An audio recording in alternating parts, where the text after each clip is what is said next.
Hi குட்டீஸ், வாங்க இன்னைக்கு என்ன டாபிக் போகலாம். இன்னைக்கெல்லாம் பார்த்தீங்கன்னா நம்ம என்ன பார்க்க போகிறோம்னு பார்த்தீங்கன்னா, ரொம்ப படிக்கவே இல்லை, நான் இப்போ தான் ஸ்டார்ட் பண்ணுறேன் அப்படின்ற குழந்தைங்களுக்காக நான் கொண்டு வந்திருக்கேன். ஒரு பெரிய கிஃப்டாக கூட இருக்கலாம். இது பார்த்தீங்கன்னா ஏகப்பட்ட ப்ரெஷர் இருக்கும். ஏன்னா லாஸ்ட் மினிட் நீங்கள் வந்து ப்ரீ போர்டு ரெடி பண்ணிட்டு இருப்பீங்க, ப்ரீ போர்டு எக்ஸாம் ப்ரிப்பேர் பண்ணிட்டு இருப்பீங்க. அதுக்கு இடையில வந்து ரொம்ப ரொம்ப இம்பார்ட்டன்ட் கொஷின்ஸ். நீங்கள் வந்து உட்காந்து படிக்க தேவையில்லை, டெய்லி வந்து போட்டு விட்டு காலையிலேருந்து சுப்ரபாதம் மாதிரி கேட்டுகிட்டே இருங்க. ஆட்டோமேட்டிக்காக உங்கள் மைண்டில் போய் உட்காந்துரும். சரிங்களா? நான் உங்களுக்கு அது மீனிங் சொல்லிட்டே வரேன் நான்.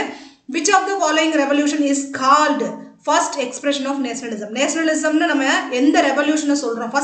ஃபர்ஸ்ட் எக்ஸ்பிரஷன், முதல்ல ஆரம்பிச்ச நேஷனலிசம் எதை சொல்றோம், எந்த ரெவல்யூஷனை சொல்றோம் அப்படின்னு பார்த்தீங்கன்னா பிரெஞ்சு ரெவல்யூஷன் தான் ஃபர்ஸ்ட் ஆரம்பிச்சது. சரிங்களா? இந்த இத்தனை ரெவல்யூஷன்ல பிரெஞ்சு ரெவல்யூஷன் வந்து ஃபர்ஸ்ட் ஆரம்பிச்சது. அப்போ நேஷனலிசத்தை நோக்கி நகர்ந்த முதல் ரெவல்யூஷன் எது? French revolution. Okay, second question பார்ப்போம்.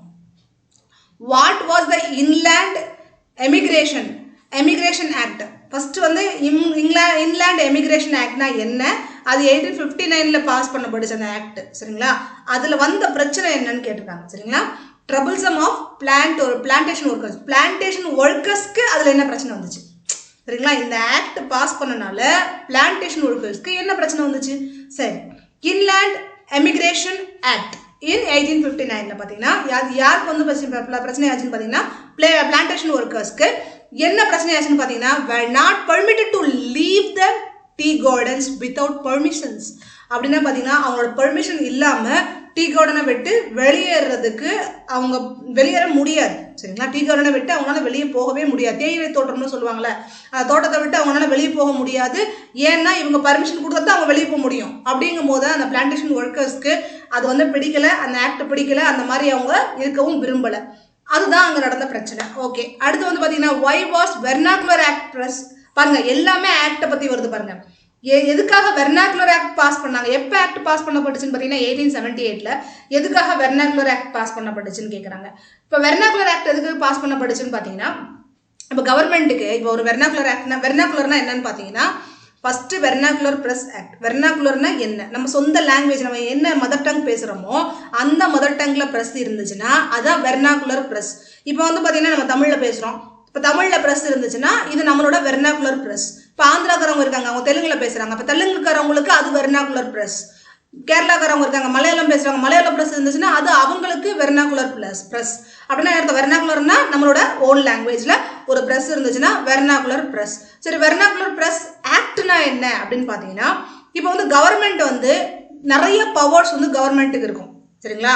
இந்த வெர்னாகுலர் ப்ரெஸ் வந்து அவங்க என்ன ஒரு தலைப்புல செய்தி வெளியிட்டாலும் அதுல தலையிட்டு அவங்களோட ரிப்போர்ட்ஸ், அதே மாதிரி அவங்க சரி பண்றது, இந்த விஷயம் நீங்க சரி பண்ணுங்க, இந்த விஷயம் சரியில்லை அப்படின்னு சொல்றதுக்கு எல்லா உரிமையும் கவர்மெண்ட்டுக்கு இருக்கு.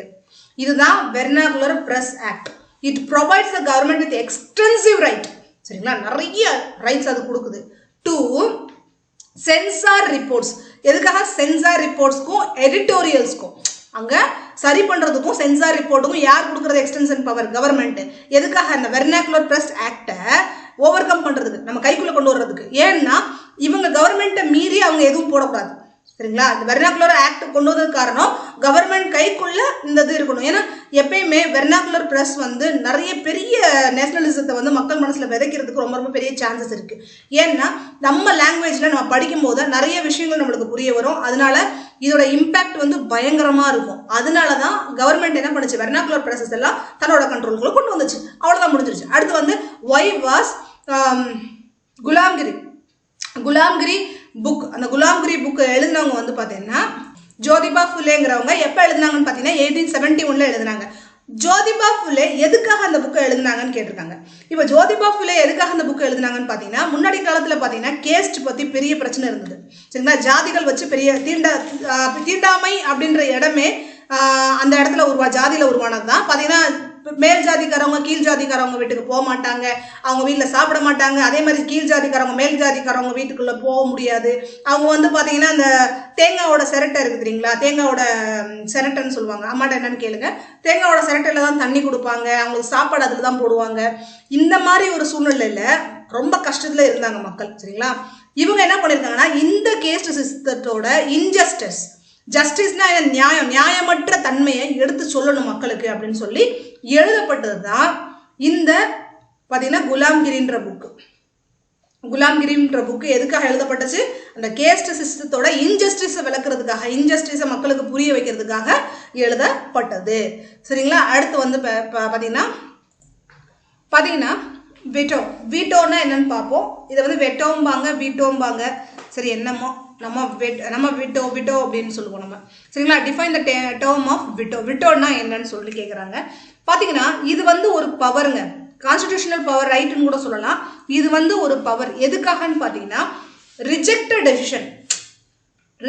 Decision are proportional made by a law making body. அதாவது எந்த ஒரு விஷயத்தையும் ரிஜெக்ட் பண்ணுறதுக்கான உரிமை. சரிங்களா? இப்போ வந்து ஒரு லா வந்து உருவாக்குற ஒரு போஸ்டாக இருக்கலாம். இப்போ வந்து கவர்மெண்ட் லா உருவாக்குதுன்னா அதை தடுக்கிற ஒரு அமைப்பாக கூட இது இருக்கலாம். சரிங்களா? அந்த லா வந்து பிரேக் பண்ண கூட முடியும். இதைத்தான் விட்டோன்னு சொல்லுவாங்க. அது ஒரு பவர். சரிங்களா? Constitutional right. அதுக்கு எதுக்குன்னு பார்த்தீங்கன்னா ரிஜெக்ஷன் டெசிஷன், ஒரு டெசிஷனை ரிஜெக்ட் பண்ணுறதுக்கு. யாரோடது? லா மேக்கிங் பாடி பண்ண அந்த ப்ரப்போசலை, அந்த டெசிஷனை நம்ம என்ன பண்ண முடியும்? ரிஜெக்ட் பண்ண முடியும். இதுதான் விட்டோ அப்படின்னு சொல்கிறாங்க. அதனால தான் இதை கேட்குறாங்க. விட்டோன்னா என்ன? விட்டோன்னா உங்களுக்கு தெரியணும். விட்டோன்னா ஒன்றுமே கிடையாது, ரிஜெக்ட் பண்ணுறது. எதை ரிஜெக்ட் பண்ணுறது? ரிஜெக்ட். இதனால இது வந்து பார்த்தீங்கன்னா உங்களுக்கு புரியாது. இதுவரையும் எனி பில் வரி எழுதுனீங்கன்னா அது கரெக்டு. சரிங்களா? பாருங்கன்னா என்ன கொடுத்துருக்காங்கன்னா it is the power to, சரிங்களா, பார்த்தீங்கன்னா யூனிலேட்ரலி ஸ்டாப் எனி பில். யூனிலேட்ரலின்னா எந்த ஒரு இது இல்லாமல், அதாவது யார் உருவாக்குனதாக கூட இருக்கலாம். இந்த இது வந்து யூனிலேட்ரலின்னு சொல்லும் போது மற்றவங்களுக்கு பிடிக்காத ஒரு லாவை உருவாக்குறது. சரிங்களா? மற்றவங்களுக்கு பிடிக்காத ஒரு லாவை நிப்பாட்டுறதுக்கு. சரிங்களா? எப்படிப்பட்ட லாவையும் நம்ம நிப்பாட்டுறதுக்கு ரைட்ஸ் எதுன்னு பார்த்தீங்கன்னா வெட்டோங்கிறது வந்து பார்த்தீங்கன்னா ரைட், கான்ஸ்டிடியூஷனல் ரைட், உரிமை அப்படின்னு சொல்லுவோம்ல. அந்த உரிமை எதுக்கு இருக்குன்னு பார்த்தீங்கன்னா எப்படிப்பட்ட லாவையும் நம்ம என்ன பண்ண முடியும்? நிப்பாட்ட முடியும், ரிஜெக்ட் பண்ண முடியும். இது உங்களுக்கு தெரியணும். நீங்கள் இதுவரை எழுதினாலும் சரி, இதுலேருந்து இதுவரை எழுதினாலும் சரி, இந்த 2 ஆன்சருமே கரெக்டு. நான் வந்து உங்களுக்கு ரெண்டுமே கொடுத்துருக்கேன், ரெண்டுமே ப்ரொவைட் பண்ணியிருக்கேன். சரிங்களா? இதில் எது உங்களுக்கு ஈஸியாக இருக்கோ அதை நீங்கள் எழுதிக்கங்க. நான் 6 கொடுத்துட்றேன் இதில். அப்போ உங்களுக்கு ஈஸியாக இருக்கும் புரியுறதுக்கு. இதை வந்து நம்ம மிடில் கொடுத்துருவோம். சரிங்களா? பாருங்க, இது இல்லாட்டி இது ரெண்டில் உங்களுக்கு இது ஈஸியாக இருக்குது. ஈஸியான வேர்ட்ஸில் இது இருக்குன்னு நினச்சிங்கன்னா இது எழுதிக்கங்க. இல்லை இது சின்னதாக இருக்குன்னு நினச்சிங்கன்னா இது எழுதிக்கங்க. நான் திரும்ப வாசிக்கிறேன். வெட்டோன்னா என்னன்னு பார்த்தீங்கன்னா it is the power to unilaterally stop any bill. சரிங்களா? First one.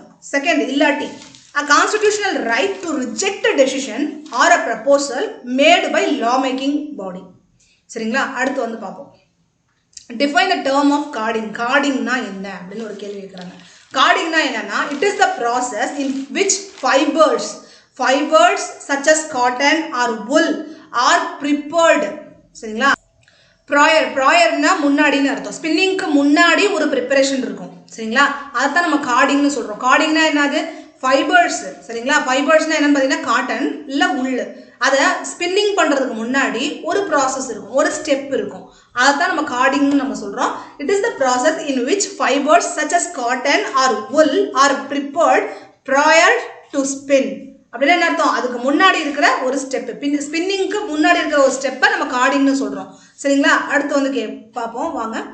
Buddhist missionaries from China introduce hand print. என்ன பண்ணுறாங்க? புத்திஸ்ட் மிஷனரிஸ் என்ன பண்ணுறாங்க? சைனால இருந்து ஒரு ஹேண்ட் பிரிண்டிங் டெக்னாலஜி இன்ட்ரடியூஸ் பண்ணுறாங்க. சரிங்களா? Buddhist missionary from China introduce hand printing technology into days around. எங்கே போய் அவங்க என்ன பண்ணாங்க? இன்ட்ரடியூஸ் பண்ணாங்க. எங்கே அவங்க இன்ட்ரடியூஸ் பண்ணாங்க? Around AD 768 to 770. எங்கே போய் அவங்க என்ன பண்ணாங்க? இன்ட்ரடியூஸ் பண்ணாங்க. ஜப்பானில் தான் போய் இன்ட்ரடியூஸ் பண்ணாங்க. சரிங்களா? பாருங்கள், இதுவும் பிரிண்ட் கல்ச்சர்லேருந்து. பிரிண்ட் கல்ச்சரில் தான் நிறைய கொஷின்ஸ் வரும். ஓகே, பை 2 லெசன்லேருந்து நிறைய கொஷின்ஸ் வரும்ப்பா. Print culture, nationalism in India, இந்த 2 லெசன் தரோ வச்சுக்கோங்க. நிறைய கொஷின்ஸ் இதுலேருந்து கேட்பாங்க. சின்ன கொஷின், பெரிய கொஷின் நிறைய கேட்பாங்க. பார்த்தீங்கன்னா அடுத்து by 1448 Gutenberg perfected the system of printing. The first book he printed was, பார்த்தீங்கன்னா அவர் பிரிண்டிங் நல்லா பர்ஃபெக்ட் ஆன பிறகு 1948ல் ஃபர்ஸ்ட் புக் அவர் என்ன பிரிண்ட் பண்ணார் அப்படின்னு கேட்குறாங்க. பைபிள் தான் ஃபர்ஸ்ட் பிரிண்ட் பண்ணார். ஓகே, அடுத்தது வந்து பார்த்தீங்கன்னா why was the reading of manuscript, சரிங்களா, not easy in India? Choose the appropriate கரெக்டான ஆன்சரை சூஸ் பண்ணுங்கன்னு சொல்லியிருக்காங்க. ஏன் manuscript ரீட் பண்ணுறது வந்து இந்தியாவில் வந்து கஷ்டமாக இருந்தது அப்படின்னு சொல்லி கேட்குறாங்க. பார்த்தீங்கன்னா manuscript were highly cheap, ரொம்ப சீப்பாக இருந்துச்சு. சரிங்களா? அதே மாதிரி manuscript were widely spread out, நிறைய பரவி இருந்தது. அதே மாதிரி manuscript were written in English and Hindi, இங்கிலீஷ்லயும் எழுதிருந்துச்சு ஹிந்திலையும் எழுதிருந்துச்சு. மோனோஸ்கிரிப்ட் வேர் ஃப்ரிஜைல், ஃப்ரிஜைல்னா ஈஸியா நொறுங்கக்கூடியது.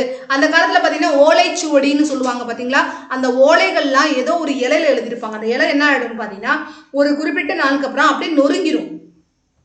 சரிங்களா, நம்ம மோனோஸ்கிரிப்ட்ஸ்லாம் அப்படி இருந்ததுனாலதான் மக்களுக்கு வந்து அதை படிக்கிறதுக்கு ரொம்ப கஷ்டமா இருந்தது அப்படின்னு சொல்றாங்க.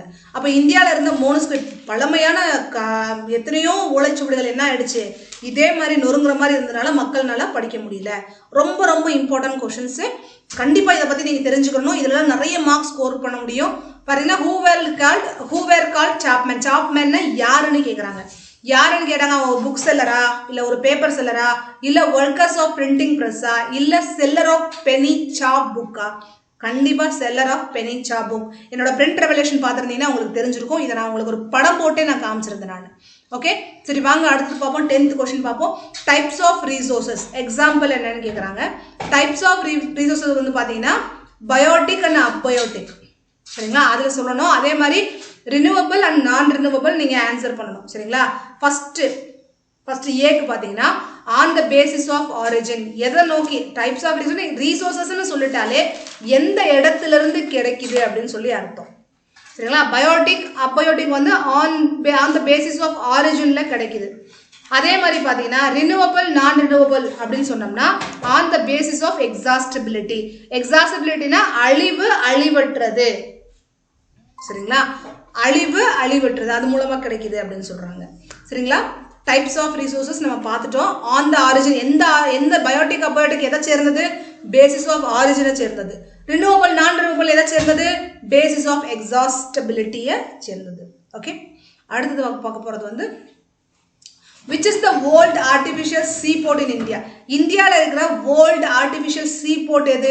oldest artificial seaport வந்து இந்தியாவில் வந்து சென்னையில் இருக்கு. ஓகே, இது கண்டிப்பா நீங்க தெரிஞ்சு வச்சுக்கோங்க, இம்பார்ட்டன்டான क्वेश्चन. அதே மாதிரி பாத்தீங்கன்னா which is the deepest landlocked and well protected seaport. பாத்தீங்கன்னா இடத்த ஆக்கிரமிச்ச, நிறைய இடத்த பிடிச்ச ஒரு டீப்பஸ்ட் சீ போர்ட் எது அப்படின்னு கேட்குறாங்க. விசாகப்பட்டினம் தான் ஒரு டீப்பஸ்ட் சீ போர்ட், ரொம்ப டீப்பஸ்ட். அதே மாதிரி நிறைய பெரிய இடம், அது நிறைய ப்ரொடெக்ட் பண்ணப்பட்ட ஒரு சீ போர்ட் அது. சரிங்களா, நல்ல ப்ரொடெக்ட் பண்ணப்பட்ட ஒரு பாதுகாக்கப்பட்ட ஒரு சீ போர்ட். அடுத்து வந்து பார்க்க போறீங்கன்னா which of the following state is Kalpakkam nuclear power plant? எந்த ஸ்டேட்டை வந்து கல்பாக்கம் நியூக்ளியர் பவர் பிளான்ட் சேர்ந்தது? தமிழ்நாடு. ஆப்வியஸ்லி அது நம்மளுக்கு தெரியும். அதுக்கப்புறம் பாத்தீங்கன்னா இந்த காலத்துல வந்து பாத்தீங்கன்னா சூஸ் த கரெக்ட் ஆன்சர். காலம் ஏ அண்ட் பி ரெண்டு காலத்திலையும் கரெக்டான ஆன்சரை நீங்க சூஸ் பண்ணணும். அப்போ நம்ம வந்து தப்பான ஆன்சர் இருக்குன்னு நம்ம தெரிஞ்சுக்கிட்டாச்சு, ஆனா கரெக்டான ஆன்சர் என்னன்னு நம்ம பார்க்கணும் இல்லையா? சரி பாருங்க, Chandrapur thermal power plant. Chandrapur thermal power plant எங்க இருக்குன்னு பாத்தீங்கன்னா மகாராஷ்டிரால இருக்கு. சந்திரபூர் என்ற இடத்துல மகாராஷ்டிரா ஸ்டேட்ல இருக்கு. ஆனா இவங்க என்ன கொடுத்துருக்காங்க, ஒரிசால இருக்குன்னு கொடுத்துருக்காங்க, தப்பு. அதே மாதிரி பாத்தீங்கன்னா மயூர்பஞ்ச், சரிங்களா, மயூர்பஞ்ச் அயன் ஆல் மைன்ஸ், இதெல்லாம் மிஸ்டேக் இருந்தா I am very sorry. Mayurbhanj, சரிங்களா, Mayurbhanj iron all mean iron ore mines. சரிங்களா, அயனோர் மைன்ஸ் எங்க இருக்குன்னு போட்டிருக்காங்க, அமர் கண்டக்னு போட்டிருக்காங்க, இதுவும் தப்பு. பாத்தீங்கன்னா இது எங்க இருக்குன்னு பாத்தீங்கன்னா ஒரிசால இருக்கு. அதே மாதிரி பாத்தீங்கன்னா கலல் ஆயில் ஃபீல்டு எங்க இருக்குன்னு பாத்தீங்கன்னா குஜராத்னு போட்டிருக்காங்க, அது ஒண்ணுதான் கரெக்ட். அதே மாதிரி பாத்தீங்கன்னா பக்சைட் மைன்ஸ் எங்க இருக்குன்னு பாத்தீங்கன்னா ஜார்க்கண்ட்னு போட்டிருக்காங்க, ஆனா ஆக்சுவலா அது வந்து ஒரிசால இருக்கு. ஏன் நான் உங்களுக்கு மற்ற ஆப்ஷன்ஸ் நான் கொடுக்குறேன் அப்படின்னு பாத்தீங்கன்னா இதுல வந்து உங்களுக்கு மற்ற ஆப்ஷனை சரியா கொடுத்து கூட இந்த மாதிரி ஸ்பிளிட் பண்ணி கேட்க சான்சஸ் இருக்கு. அதனாலதான் நான் மற்ற ஆப்ஷன்ஸையும் சொல்லிட்டேன். சரிங்களா, இதுல எல்லாமே நீங்க தெரிஞ்சு வச்சுக்கோங்க, இது உங்களுக்கு நல்லது. அடுத்தது வந்து பார்க்க போறேன், Dash industries is used for manufacturing aircraft, utensils and wire. பாத்தீங்கன்னா மேனுஃபேக்சர் பண்றது எதை, ஏர்கிராஃப்ட், யூட்டன்சில்ஸ், வயர்ஸை மேனுஃபேக்சர் பண்ற அந்த இண்டஸ்ட்ரி எதுன்னு பாத்தீங்கன்னா அலுமினியம் ஸ்மெல்டிங் இண்டஸ்ட்ரி. சரிங்களா, அதே மாதிரி பாத்தீங்கன்னா which one of the following is major caste group of Sri Lanka? ஸ்ரீலங்கால இருக்கிற மேஜர் கேஸ்ட் குரூப் எது அப்படின்னு பாத்தீங்கன்னா சிங்களா அண்ட் தமிழ் ரெண்டுமே பாத்தீங்கன்னா மேஜர் குரூப் தான். பாத்தீங்கன்னா பார்த்தீங்கன்னா சிங்ஹாலா அண்ட் தமிழ் தான் அங்கே இருக்கிற மேஜர் குரூப். இங்கே என்ன கொடுத்துருக்காங்க, கிறிஸ்டியன் தமிழ் கொடுத்துருக்காங்க. அதே மாதிரி பார்த்தீங்கன்னா புத்திஸ்ட் ஹிந்து கொடுத்துருக்காங்க. சிங்ஹாலா தமிழ், சிங்ஹாலா கிறிஸ்டியன் கொடுத்துருக்காங்க, அதுவும் தப்பு. சிங்ஹாலா தமிழ் ரொம்ப ரொம்ப கரெக்டு. அடுத்து வந்து பார்த்தீங்கன்னா state any one step taken in Belgium to rule out the problem of regional difference and culture diversity. அவங்க ஒரே ஒரு ஸ்டெப் எழுதுங்க. அவங்க என்ன பண்ணாங்க, ரீஜனல் டிஃபரன்ஸ், அதாவது நிறைய 2 இடத்துல இருக்கிற மக்கள் வந்து ஒன்றா இருக்கும் போது அவங்களுக்குள்ள இருக்கிற அந்த கல்ச்சர்னா அவங்களோட கல்ச்சரில் இருக்கிற வித்தியாசத்தையும், சரிங்களா, அவங்களோட லாங்குவேஜில் இருக்கிற டிஃப்ரென்ஷியேஷனையும் எப்படி டேலி பண்ணாங்க அவங்க. பார்த்தீங்கன்னா அங்கே வந்து ஃப்ரெஞ்சு டச்சு ஸ்பீக்கிங் பீப்புள் இருக்காங்க இல்லையா, அப்போ அவங்கள எப்படி அவங்க டேலி பண்ணாங்க அப்படின்னு சொல்லி கேட்குறாங்க. பார்த்தீங்கன்னா constitution prescribe the number of Dutch, எத்தனை டச் பீப்புள் இருக்காங்களோ அதே மாதிரி ஃப்ரெஞ்ச் ஸ்பீக்கிங் மினிஸ்டர்ஸும் அதே மாதிரி இருக்கணும், எங்கள் சென்ட்ரல் கவர்மெண்ட்டில் ஈக்குவல் லெவலில் இருக்கணும். இதுதான் ஃபஸ்ட்டு ஸ்டெப் அவங்க எடுத்தது. அந்த ஃபஸ்ட்டு ஸ்டெப்பை தான் நம்ம வந்து ஒரே ஒரு ஸ்டெப்பாக நம்ம எழுதியிருக்கோம். ஓகே, அடுத்து வந்து modern democracies maintain check and balance system, identify the correct options. அவங்க என்ன சொல்கிறாங்கன்னா மாடர்ன் டைவர்சிட்டிக்கு, சரிங்களா, பேலன்ஸ் சிஸ்டம், எல்லாத்தையும் பேலன்ஸ் பண்ணுற ஒரு சிஸ்டம் எதுவாக இருக்கும் அப்படின்னு சொல்லி கேட்குறாங்க. கீழே இருக்கிற கரெக்ட் ஆப்ஷன்ஸை நீங்கள் தேர்ந்தெடுங்க அப்படின்னு சொல்கிறாங்க. Correct option based on horizontal power sharing, horizontal power ஷேரிங்கை பேஸ் பண்ண ஒரு விஷயமா அது இருக்கணும் அப்படின்னு சொல்கிறாங்க. அப்புறம் ஹரிசாண்டல் பவர் ஷேரிங்னா, ஃபஸ்ட்டு ஹரிசாண்டல் பவர் ஷேரிங்னா என்னன்னு பார்த்தீங்கன்னா தன்னோட பவர்ஸை ஷேர் பண்ணுறது. எப்படின்னு பார்த்தீங்கன்னா தன்னோட கண்ட்ரிக்குள்ள நிறைய ஆர்கன்ஸாக பிரிஞ்சிருக்கும், சரிங்களா. அப்போது எப்படி பிரிஞ்சிருக்கும்னு பார்த்தீங்கன்னா லெஜிஸ்லேச்சர், எக்ஸிக்யூட்டிவ், ஜுடிஷியரி, தன்னோட பவரை ப்ராப்பராக ஷேர் பண்ணி கொடுக்கறதுக்கு ஹரிசாண்டல் பவர் ஷேரிங் யூஸ் பண்ணுறோம். அதே மாதிரி நீங்கள் பவரை ஷேர் பண்ணி கொடுக்குறதுன்னு ஒன்று நீங்கள் என்ன நினச்சிருவீங்கன்னா சென்ட்ரல், ஸ்டேட் கவர்மெண்ட், லோக்கல் பாடிஸ்ன்னு நினச்சிருவீங்க, சரிங்களா, அது தப்பு. பார்த்தீங்கன்னா இதுதான் நம்ம சொல்லுவோம் லெஜிஸ்லேச்சர், எக்ஸிக்யூட்டிவ், ஜுடிஷியரி, சரிங்களா. அடுத்தது நம்ம என்ன பார்க்க போகிறோம்னு பார்த்தீங்கன்னா suggested any one way to protect women from domestic oppression. Domestic அப்ரெஷன்னா டொமஸ்டிக் வயலண்ட்லேருந்து பொண்ணுங்களை காப்பாற்றுற ஒரு வழியை சொல்லுங்க அப்படின்னு சொல்கிறாங்க. To protect women from domestic oppression என்ன சொல்லணும்னு சொல்கிறாங்க பார்த்தீங்கன்னா by enhancing their political representation. அப்போ பொலிட்டிக்கல் ரெப்ரசன்டேஷனை அவங்களுக்கு அதிகப்படுத்தணும், அரசியலில் வந்து அவங்க நிறைய இன்வால்வ் பண்ண வைக்கணும் அப்படின்னு சொல்கிறாங்க. வீட்டில் டொமஸ்டிக் அப்ரெஷன்னா வீட்டில் நடக்கிற பிரச்சனை, பெண்களுக்கு வந்து வீட்டில் நடக்கிற கொடுமை. எப்படின்னு பார்த்தீங்கன்னா ஆண்களை படிக்க வைப்பாங்க, பெண்களை படிக்க வைக்க மாட்டாங்க. பெண் குழந்தைங்களை வேலை பார்க்க வைப்பாங்க, ஆண் குழந்தைங்களை வேலை பார்க்க வைக்க மாட்டாங்க. குழந்தைங்களை வந்து வீட்டு வேலை செய்கிறதுக்காகவே வளர்ப்பாங்க. இந்த தான் நம்ம என்ன சொல்கிறோம்னா டொமஸ்டிக் அப்ரெஷன்னு சொல்லுவோம். இதை தடுக்கிறதுக்கு என்ன செய்யணும், அதுதான் என் கேள்வி. இதில் வந்து நீங்கள் ஒரு வழி மட்டும் சொன்னால் போதும். நான் உங்களுக்கு வந்து 4 வழி சொல்லியிருக்கேங்க. 4 வழி இல்லை 3 வழி, சாரி.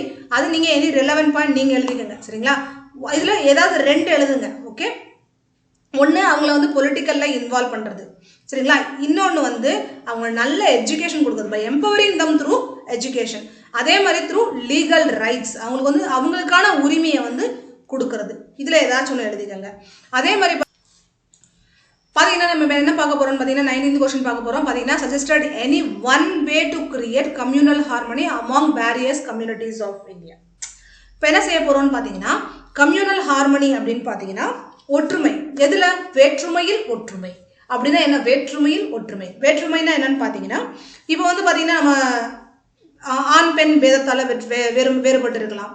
இல்லை உங்கள் கேஸ்ட் என் கேஸ்ட் வேறு மாதிரி இருக்கலாம். இல்லை உங்கள் மதம் என் மதம் வேறு மாதிரி இருக்கலாம். நீங்கள் கும்புற கடவுள் வேறு மாதிரி இருக்கலாம். நான் கும்புற கடவுள் வேறு மாதிரி இருக்கலாம்.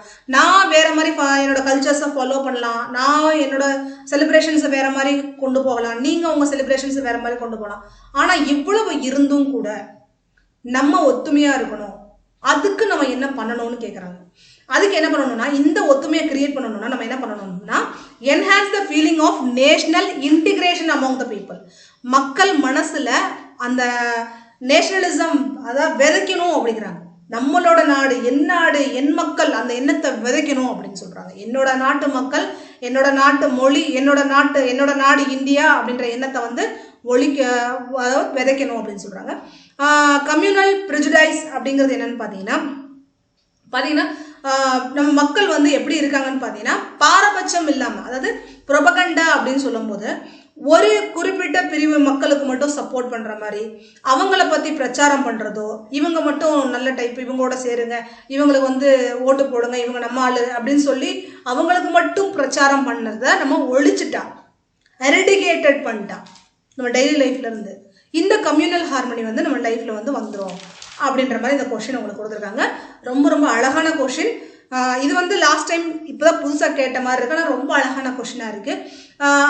சூஸ் த இன்கரெக்ட் ஆப்ஷன், தப்பான ஆப்ஷனை நீங்கள் சூஸ் பண்ணுங்கன்னு சொல்கிறாங்க.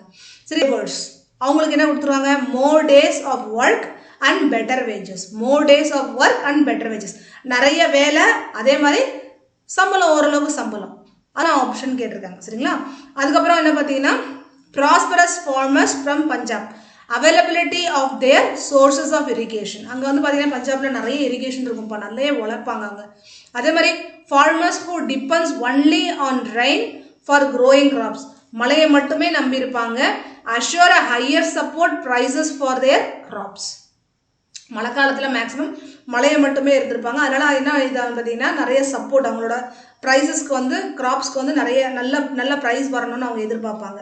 அதே மாதிரி ரூரல் உமன் வந்து என்ன பண்ணுறாங்கன்னா, லேண்ட் ஓயிங் ஃபேமிலி, ரூரல் பார்த்தீங்கன்னா ரூரல் உமன் அப்படின்னு சொல்லும்போது அந்த கிராமத்தில் இருக்கிறவங்க என்ன நினைப்பாங்கன்னு பார்த்தீங்கன்னா, லேண்ட் ஓயிங், நிலம் வச்சுருக்கிறவங்க பார்த்தீங்கன்னா ரெகுலர் ஜாப் இருக்கணும், ஹை வேஜஸ் இருக்கணும், அதே மாதிரி பார்த்தீங்கன்னா அவங்க இன்கம் இன்க்ரீஸ் ஆகணும் அப்படின்னு நினைப்பாங்க அப்படின்னு சொல்கிறாங்க.